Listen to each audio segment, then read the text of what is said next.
Jesus, we declare that you are our God. We declare that you are our Redeemer. You are our Savior. You are our hope, King of all the glory. Blessed be your name. Blessed be your name. Blessed be your name, Jesus. Jesus, we worship you. Lord, we honor you. We honor you, King of all the glory.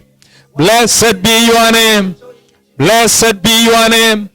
Blessed be your name. Blessed be your name. Blessed be your name.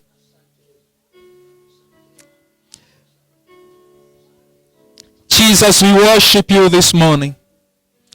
We honor you, Lord, because you are God and there is none like you.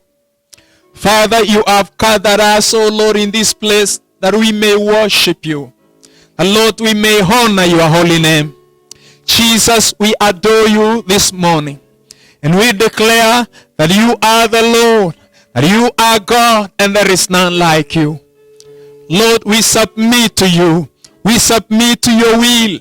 We pray, Abba Father, that you may minister to us this day in the name of Jesus Christ. Lord, as we receive your word, I declare your blessings, my God, over your people in the name of Jesus Christ. Lord, many people are listening and watching, my Father, all over the nations of the world. I pray in the name of Jesus that you may speak to their hearts, Abba Father. And Lord, you may speak to their lives, King of all the glory. In the name of Jesus Christ. Many who may be going through a trying moment in their lives. Many who may be going through challenges. Many who may be going through pain, my Father. Going through suffering, Jehovah Lord. I pray in the name of Jesus that you may reach out to them and minister to them. That you may reach out to them and comfort them. That you may reach out to them and give them hope, my Lord, in the name of Jesus. Father, I thank you. Lord, I worship you and I honor you. Thank you because you are so faithful. You are so loving. There is none like you, King of all the glory.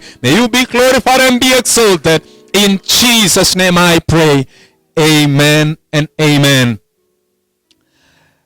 Dear friends, in the name of Jesus Christ, I want to take this opportunity to welcome you once again in the name of Jesus Christ to our online service this day. I want to say this is the Lord has made, that we ought to rejoice and be glad in it, because it is the Lord himself who has enabled us to see this day. Wherever you are, I want to welcome you and receive you, that we may move together even as we hear the word of God. I know God will bless you and minister to you in the name of Jesus Christ. Wherever you may be all over the world, in the nations of the world, feel much welcomed in the name of Jesus Christ. And God will bless you in Jesus' name. I am Pastor Alan Kiptangus, and I just want to say, let's move together as we hear the word of God, and God will bless us in the name of Jesus Christ. We have been focusing on a very important topic on knowing the Lord Jesus Christ. Brethren, I want to say and repeat it again. The reason why we must learn and understand this is because our relationship with the Lord Jesus Christ, I said, is an eternal relationship. Is a relationship that has fulfillment. It is a relationship that has satisfaction. It is a relationship that brings a true life. And that is why it is very important for us to clearly understand and to know him.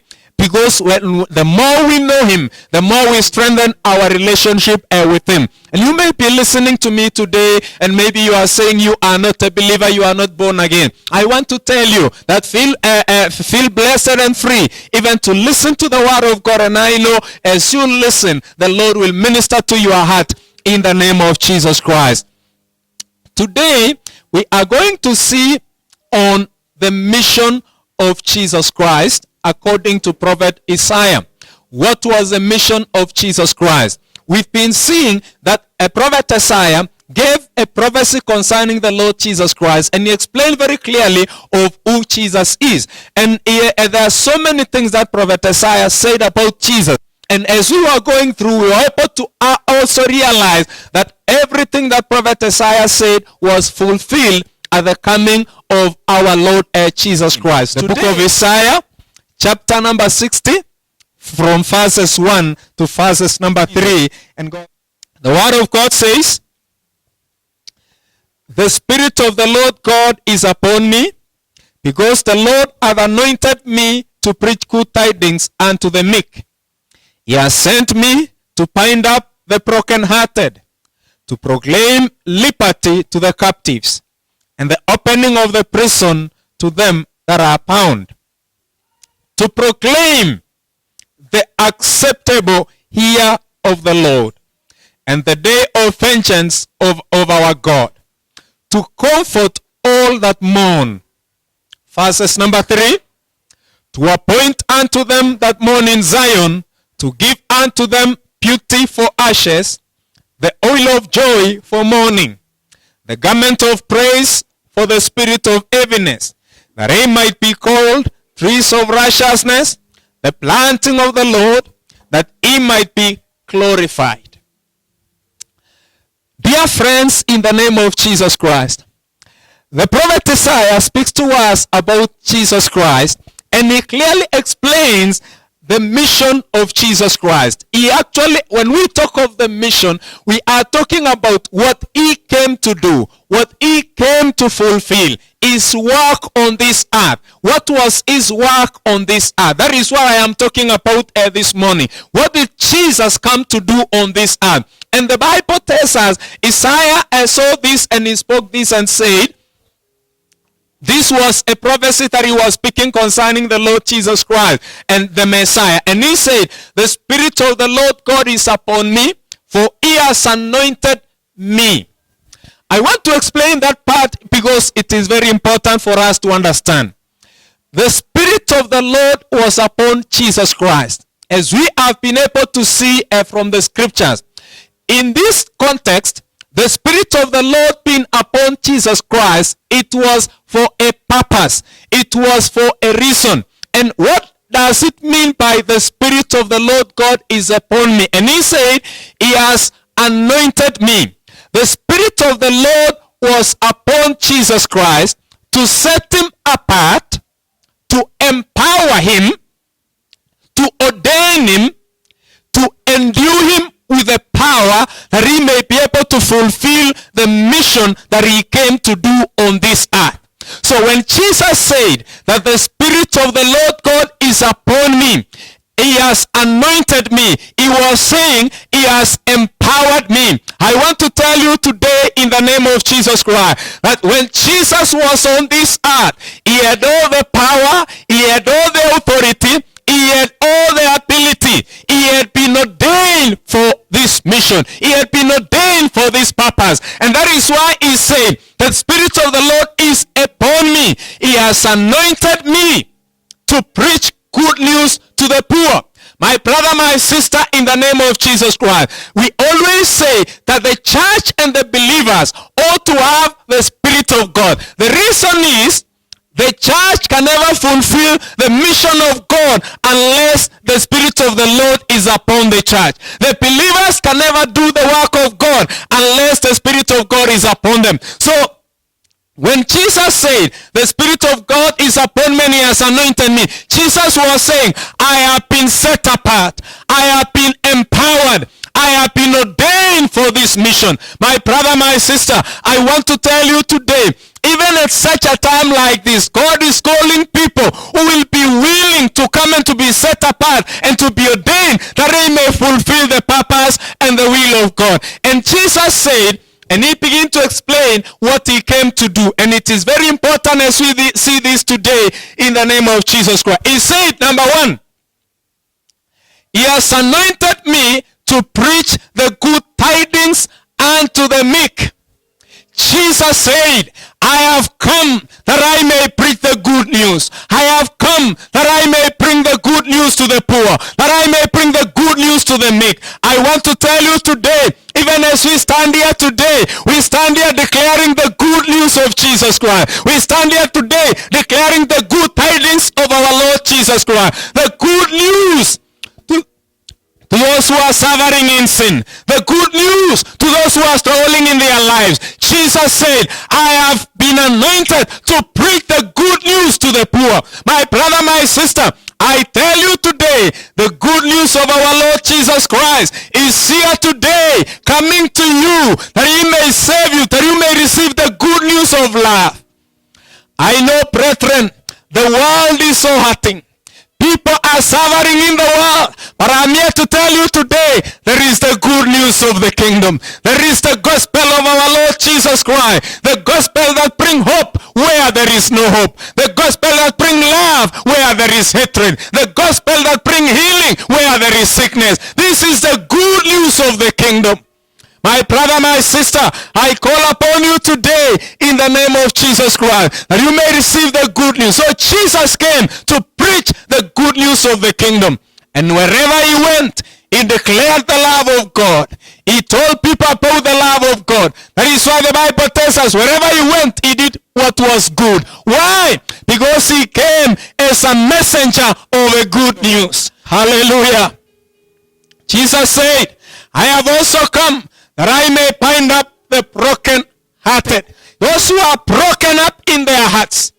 Jesus came as a messenger of the good news, that he may bind them up, that he may encourage them, that he may heal them again, that he may restore their lives again. My brother, my sister, them who have been wounded in their hearts, Jesus came that he may bind them up. Jesus came that he may heal them again in the name of Jesus Christ. I thank the Lord today that the good news of Jesus Christ is still alive even today to those who are broken in their hearts. Jesus is able to bind them up. Jesus is able to heal them. Jesus is able to restore them in the name of Jesus Christ. Brethren, in the name of Jesus, we are living at a time where people are wounded in their hearts. Families are hurting.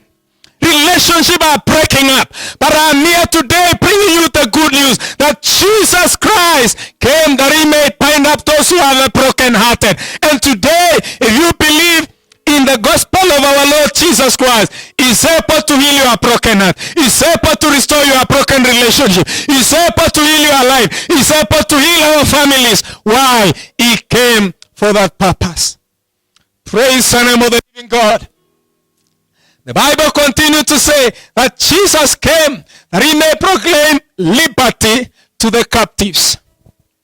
I thank God today that even though there are many who are in captivity, even though there are many who are in bondage, I thank God today that there is a word of hope even to those who are in captivity. Jesus came that he may proclaim liberty to those who are in captivity. And I stand here today as a messenger of God to declare and say, everyone who is in captivity, the Lord is able to set them free. The Lord is able to deliver them. The Lord is able to set them free in the name of Jesus Christ. I tell you, brethren, even the pandemic that the world is going through, the only place of deliverance, the only place of healing, the only place of redemption is coming to the Lord Jesus Christ. He came to proclaim liberty to them who are in captivity. You may be in captivity of sin. You may be in captivity of the powers of darkness. I have a message for you today. Jesus came for that purpose, that he may set you free in the name of Jesus, that he may proclaim liberty to those who are in captivity. And I stand here today as a messenger of God and declare liberty to those who are in captivity of sin, liberty to those who are in bondage of darkness, liberty to those who are suffering in their lives. The gospel is able to bring them into freedom and to set them free in the name of Jesus Christ. Oh, hallelujah. The Bible continues to say, Jesus came to open prison to them who are bound. To open prison to them who are bound. Jesus came to open prison to those who are bound. When Jesus was on earth, he met many people who were bound, and he set them free. He delivered them. Even though there are people who are not happy when they saw Jesus setting people free. But I want to tell you, he continued setting people free. And I want to tell you today, even up to now, Jesus is still setting people free. He came to open prison to those who are bound. And today, he's still doing the same. Today, he's still setting people free. Today, he's still delivering people. Why? Because he has all the power. He has all the authority. And I want to call upon you today that you may believe in this gospel in the name of Jesus Christ. When you believe in the gospel of our Lord Jesus Christ, he opened the gates that have locked you in wickedness and evil. He's able to open, my brother, my sister, the gates that have locked you in place of darkness. Why? Because Jesus has the power. This is the good news of the kingdom. This is the gospel of our Lord Jesus Christ. And Jesus came for this purpose. He continued to say, to proclaim the acceptable year of the Lord. To proclaim the acceptable year of the Lord. To proclaim the day of vengeance for our God. My brother, my sister, when we talk of the proclaiming the acceptable year of the Lord, it is talking about the day of salvation. The day when God receives us. The day that God is accepting us. Jesus came for this purpose. That those who are feeling rejected and not accepted because of the religious men and the religious conditions, Jesus came that he may declare to them that the time of salvation has come, that the time of their freedom has come, that the time for them to be accepted has come. I thank the Lord today that even if men reject you, God will accept you. I thank the Lord today, even when people hate you, God will love you and receive you. Why? Because he is a God of grace and a God of love. I'm here standing today, preaching God of mercy, God who receives those who come to him. There are many people who have been disqualified by their religions. I tell you today, there is an acceptable time of the Lord. The Lord is receiving you, no matter how much religion has rejected and oppressed you. I have good news for you today. That there is an acceptable time of the Lord, that the Lord shall receive you. You maybe you have been rejected by your family. I tell you today, there is an acceptable time of the Lord, and this is a time that the Lord is calling us and receiving us into his kingdom. He continued to say, to proclaim the day of vengeance of our God. This is speaking about the day of judgment. I want to tell you today, whether you believe in the gospel or you don't believe in the gospel, there is one thing that I want to assure you today. The day of judgment is coming. The day of judgment is coming. I want to speak to everyone who is listening to me today that Jesus came that he may even declare judgment to those who do not believe. My brother, my sister, how you live your life today, one day you will stand before the throne of the living God and you will give an account, the day of vengeance. There are many people who are mocking God today. There are many people who are mocking even the gospel, mocking the body of Christ. I want to tell you, we are not worried of how much you are mocking us, how much you are mocking the church. One thing that I know, a day of judgment is coming. A day of vengeance is coming in the name of Jesus Christ. And those who have mocked the Lord, they shall give an account before the Lord. So Jesus came that he may declare that a day of judgment is coming. A day to give an account is coming. We need to prepare for this day. Ask yourself today, when you stand before God at the day of judgment and give an account on how you have lived your life on this earth, shall you escape the judgment of God? There is only one way out, and that one way out is when you are still alive on this earth. It is believing in Jesus Christ that you will be able to escape the judgment that is coming. Jesus came to declare the day of vengeance of our God. He continued to say, to comfort all that mourn, to bring comfort to those who are mourning, to bring comfort to those who are sorrowful in their hearts. Jesus came to bring comfort to those who are mourning. Brethren, I know we are living at a tough time where people are really dying because of the coronavirus, and people are mourning all over the world. I want to tell you, there is a place of comfort. Oh, hallelujah. There is a place of comfort. That place of comfort is our Lord Jesus Christ. My brother, my sister, why is Jesus a place of comfort? Jesus is a place of comfort because he overcame death.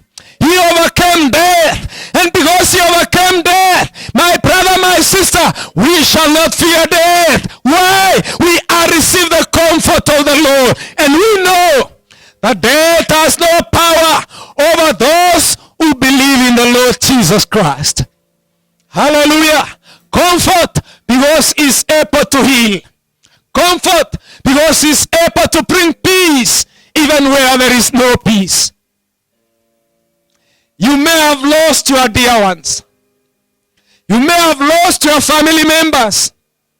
I tell you today, there is a place of true comfort, and that place of true comfort is the Lord Jesus Christ.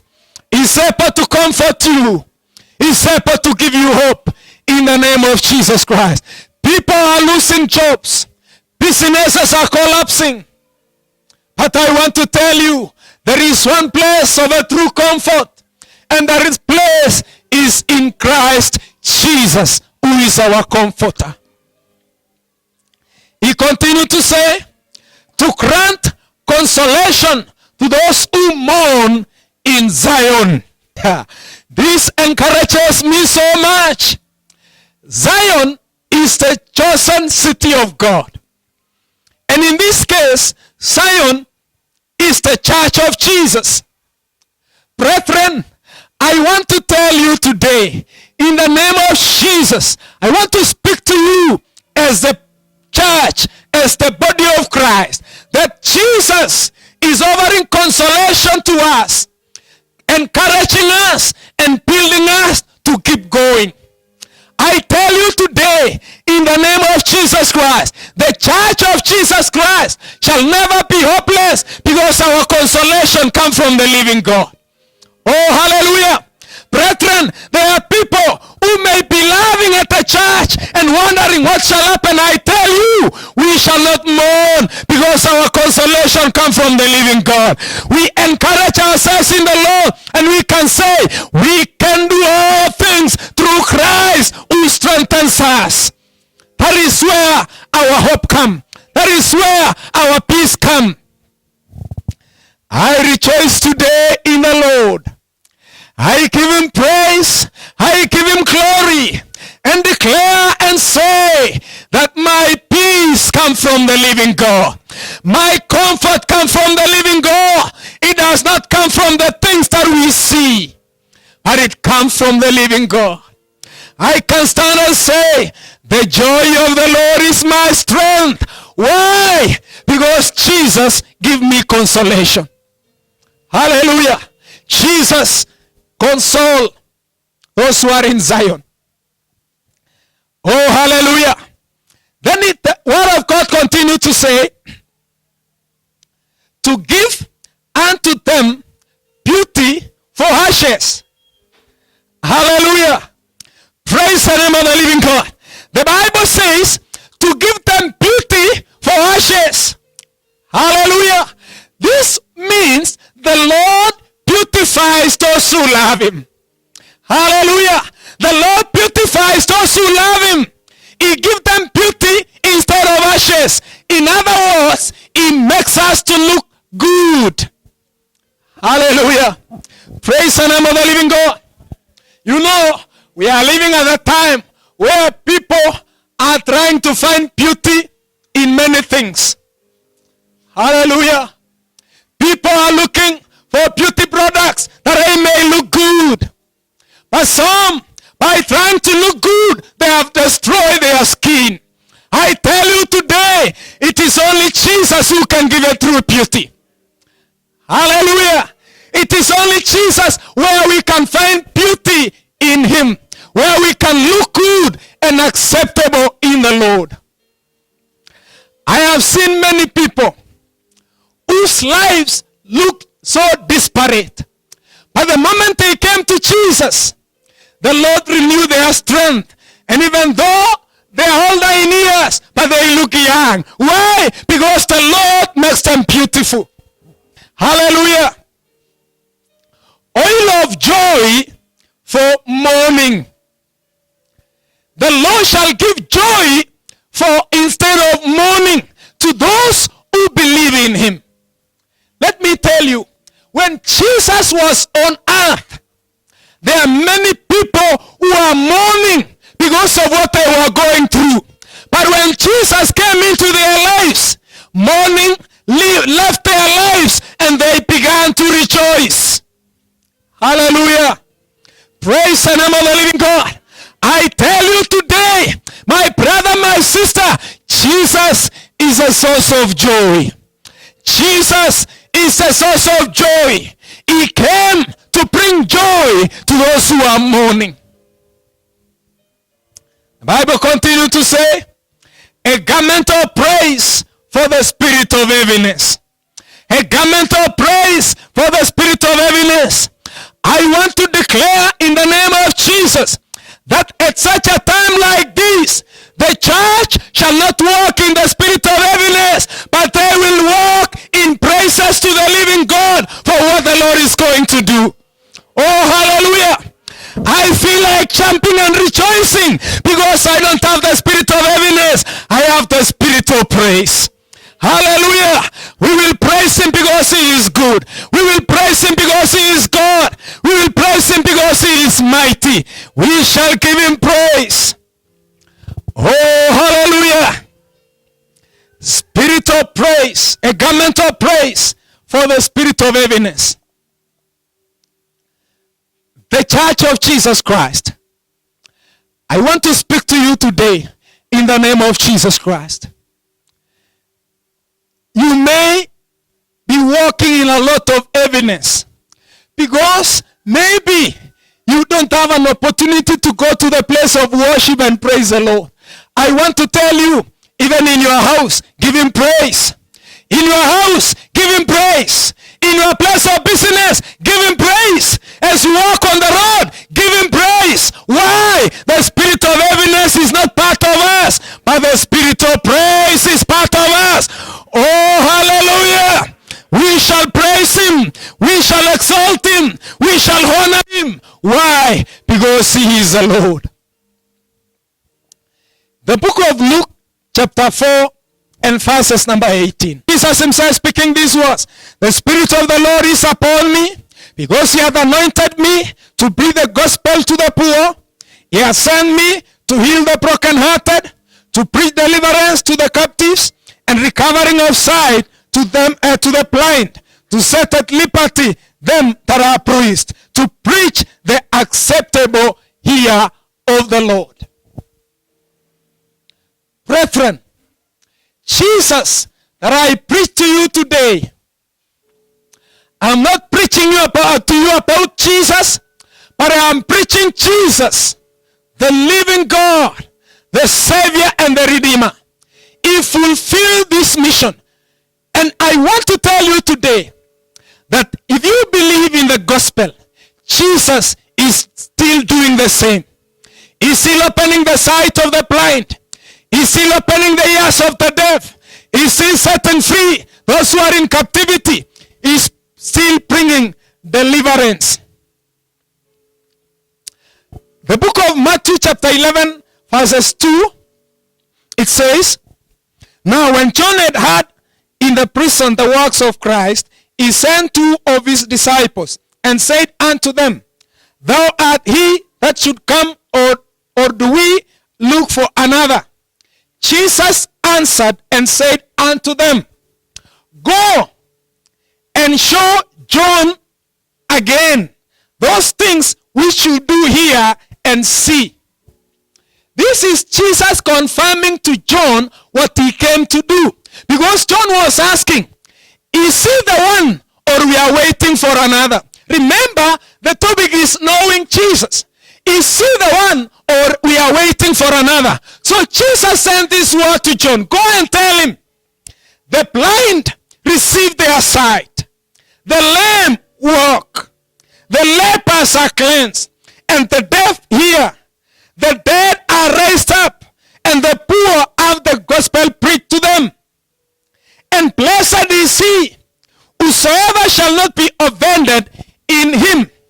My brother, my sister, Jesus confirmed to John the Baptist, and he said that yes, I am the one. The reason you need to know I am the one, Prophet Isaiah prophesied that the one who will come will set the captives free. And now the captives are being set free. He'll open the eyes of the blind, and now the eyes of the blind are being opened. I want to tell you, as I tell you today, concerning this Jesus, I have no doubt in my heart, I have no doubt in my mind that he is the one. He is the Lord, he is the Redeemer, he is the Healer, he is the Savior. Oh, hallelujah. He said to John, that tell John that the blind are receiving their sight, the lame are walking, the deaf are hearing, those who are in captivity are being set free. Jesus fulfilled this mission. I want to tell you, he's still fulfilling the same mission even today. He's still fulfilling the same mission even today. You know what? There are people who are saying today, why don't we go and pray for everyone in the hospital that they may get healed? I want to tell you, we don't just do for the sake of doing. We do the will and the purpose of God. We do the will and the purpose of God. And we do what God permits us to do. Brethren, he's still healing, he's still setting free to those who believe and who trust in him. Jesus said in the book of Luke chapter 19 and verses number 10, "For the Son of Man came to seek and to save that which was lost." Jesus summarized his mission in the book of Luke chapter 19 and verses number 10. And he said, remember, this is the time when Jesus went to the house of Zacchaeus, and many people were offended, saying he had gone to the house of a sinner. I want to tell you, he came for the sinners. He came for the sick. He came for those who are lost, to seek them and to save them. In the name of Jesus, I call upon the church today that we need to rise and fulfill the mission of Jesus. What is the mission of Jesus? To seek those who are lost and to save them and to deliver them. That is why he came. We exist as a church, as the body of Christ, to do the mission of our Lord Jesus Christ. He said the Son of Man came to seek and to save those which are lost. He came for that purpose. He came for the sinners. He came for the drunkards. He came for the prostitutes. He came for the immoral. He came for those who are suffering. He came for them. And whoever believes in him, he receives a new life because he came for that purpose. And I want to say, the church exists for that purpose. Are you listening and watching me today? And you think maybe you cannot be forgiven. Jesus came for you. Maybe you are there today and you think you have committed a sin that cannot be forgiven. Jesus came for you. Jesus came for you. And he may save and deliver you. As I conclude, I want to explain some few things on why did Jesus do all this? What was the purpose of doing all this? This is what he said in the same Isaiah where we read. The reason why Jesus is doing all this, number one, he said that his people may be called the trees of righteousness. Oh, hallelujah. The reason Jesus is saving people, the reason Jesus is delivering people is that they may be called the trees of righteousness. That we may remain as the righteousness of God. That we may show forth the righteousness of God. Jesus is saving people that they may become the trees of righteousness. Hallelujah. What does that mean? It means those whom the Lord saves, they manifest the righteousness of God. They manifest the goodness of the Lord. They show forth the righteousness of God. They stand like trees that can be seen as the trees of righteousness. That is what why Jesus is saving and delivering his people. He said again, number two, that they may be the planting of the Lord. I love that so much. That they may be the planting of the Lord. I want to say, the church is the planting of the Lord. The believers in Christ Jesus are the planting of the Lord. Praise the name of the living God. I want to stand here today, even and dispute what many people are saying at these last days. There are people who have said that the church is a scam. I want to tell you, you are wrong. The church is the planting of the Lord.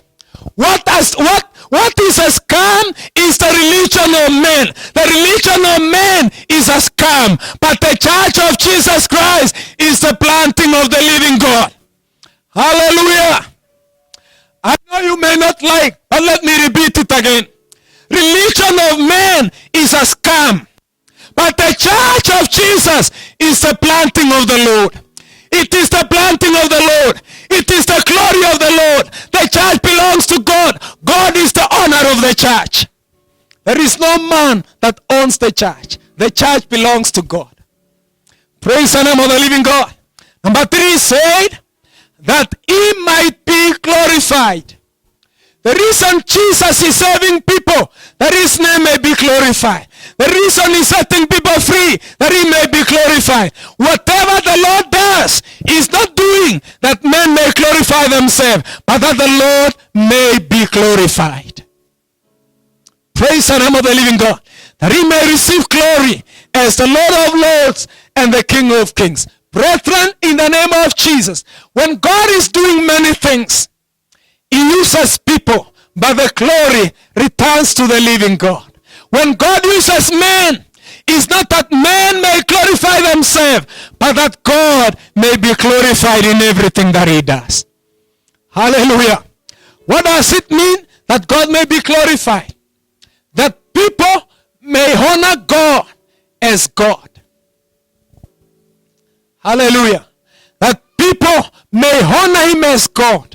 That they may worship him as God, the living God, the creator of the earth and the heaven. Then, what shall we do? This is what he said. How will people react when God begin to do these things? They shall build the old wastes. They shall raise up the former desolations. They shall repair the waste cities and desolations of many generations. When God saves us and delivers us, a restoration begins to happen in our lives. We shall build the waste places. My brother, my sister, we shall raise up the former desolations. Brethren, I want to tell you, When Jesus comes into our lives, the families that were broken are restored back to God. My brother, my sister, many lives who are destroyed, there will be a restoration. Brethren, in the name of Jesus, we must do what God called us to do. We must do that. We must fulfill the mission of our Lord Jesus Christ. I want to speak to you today as I conclude. Jesus came for this purpose. And Jesus has established the church on earth that the church may represent him. We are the ambassadors of our Lord Jesus Christ.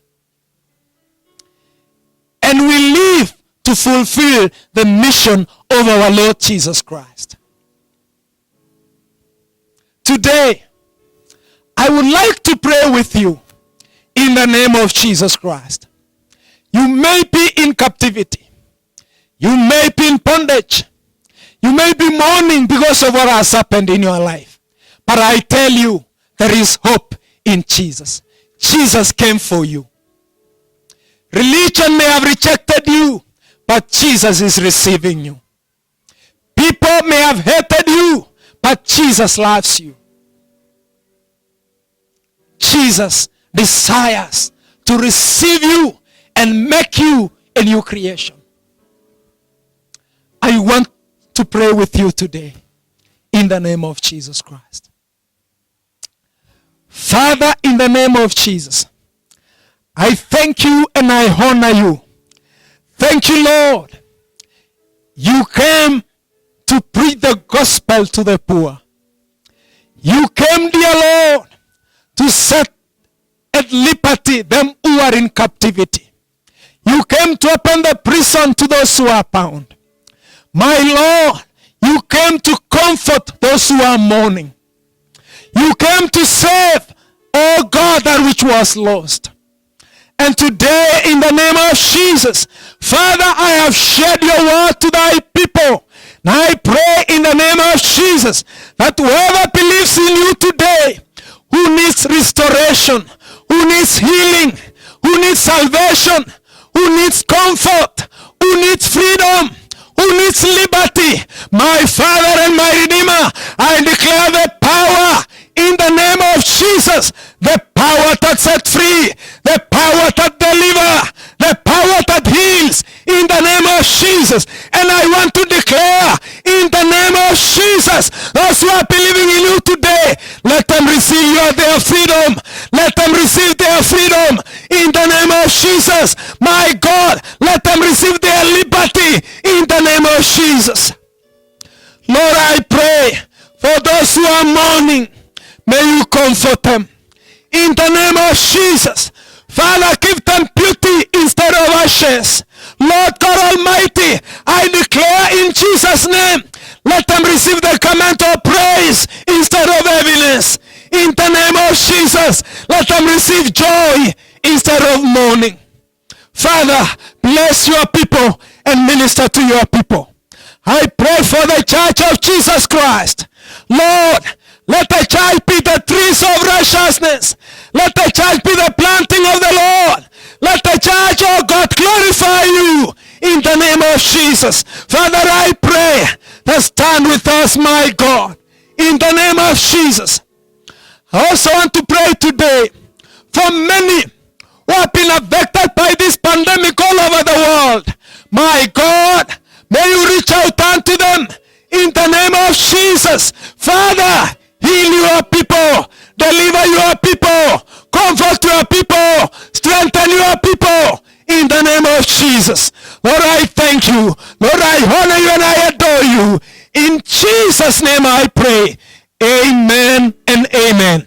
May the Lord bless you.